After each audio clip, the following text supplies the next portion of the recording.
अस्सलामु अलैकुम वरहमतुल्लाहि ताला वबरकातुहू। अल्लाह की ज़ात से उम्मीद है आप तमामी हज़रात खैर वाफ़ियत से होंगे।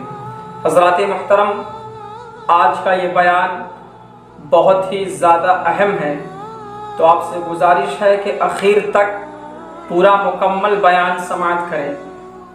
आज के इस पुरफतन दौर के अंदर, इस गंदे माहौल के अंदर ऐसा गिलाज़तपन फैल गया है कि हर बंदा न जाने उसके दिल में क्या चल रहा है कि वो गलत राह की तरफ माइल होता नज़र आता है। चाहे वो नौजवान हो, चाहे वो बूढ़ा हो, सबकी आंखों में एक अजीब सी कैफियत आ गई है।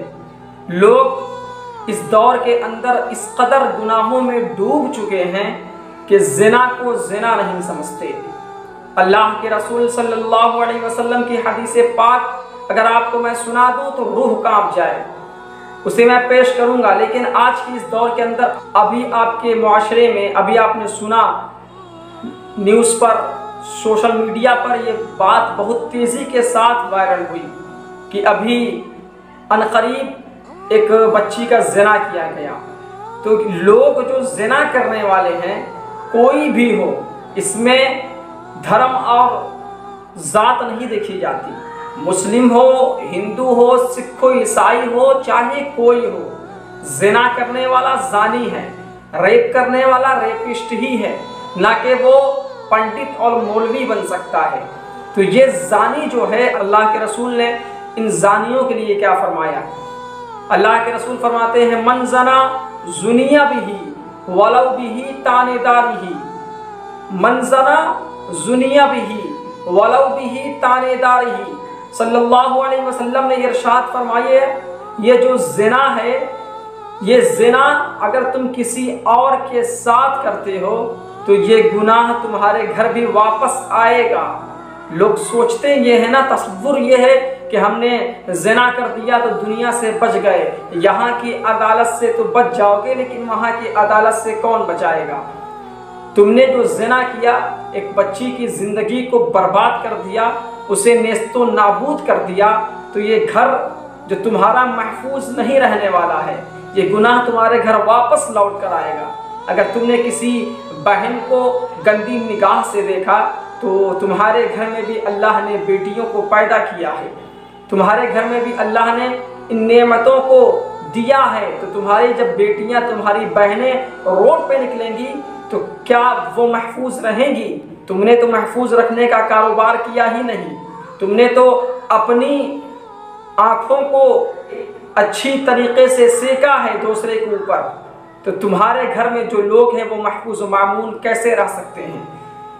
अगर आप जौ बोगे तो जौ ही काटोगे, गेहूं बोगे तो गेहूं ही काटोगे। जिस चीज़ की खेती करोगे वही चीज़ उभर के तुम्हारे सामने आएगा। अगर तुमने किसी को गलत निगाह से देखा है तो तुम्हारे घर में भी गलत निगाह से ही देखा जाएगा।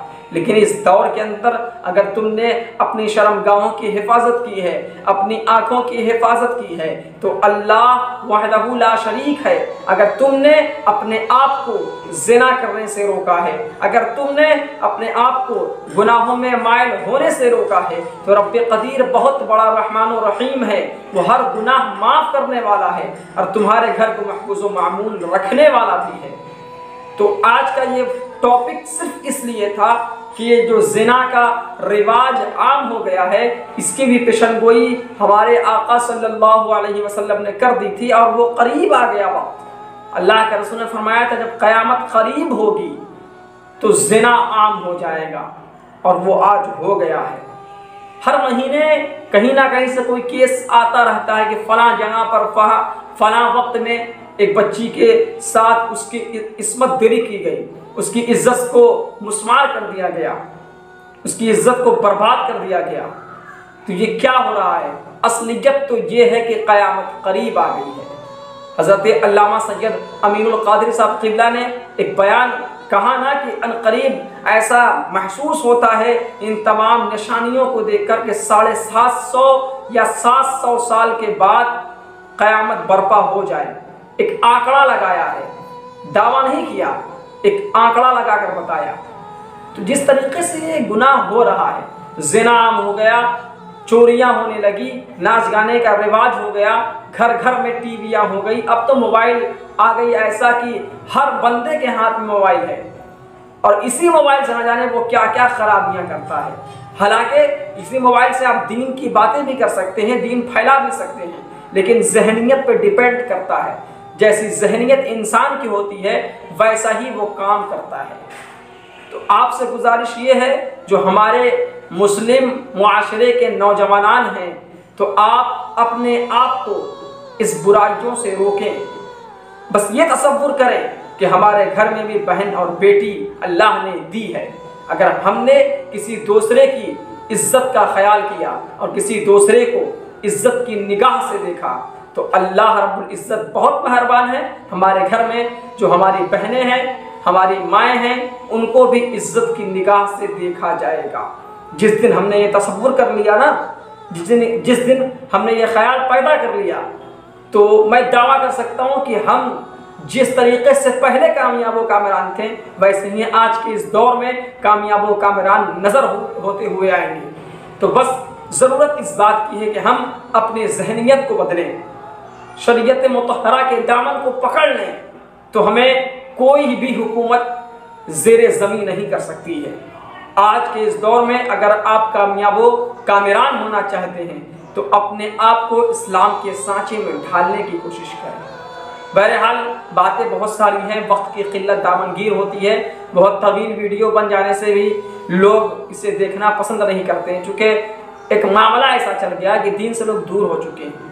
तो अल्लाह हम सबको अपने हिफ्ज़-ओ-मान में रखे, गुनाह करने से हम सबको महफूज़ व मामून रखे और मस्जिद का नमाजी, मैदान का गाज़ी बनाए और हम सबको अपने शर्मगाहों की हिफाजत करने की तौफ़ीक़ अता फ़रमाए। अस्सलामु अलैकुम व रहमतुल्लाहि तआला व बरकातहू।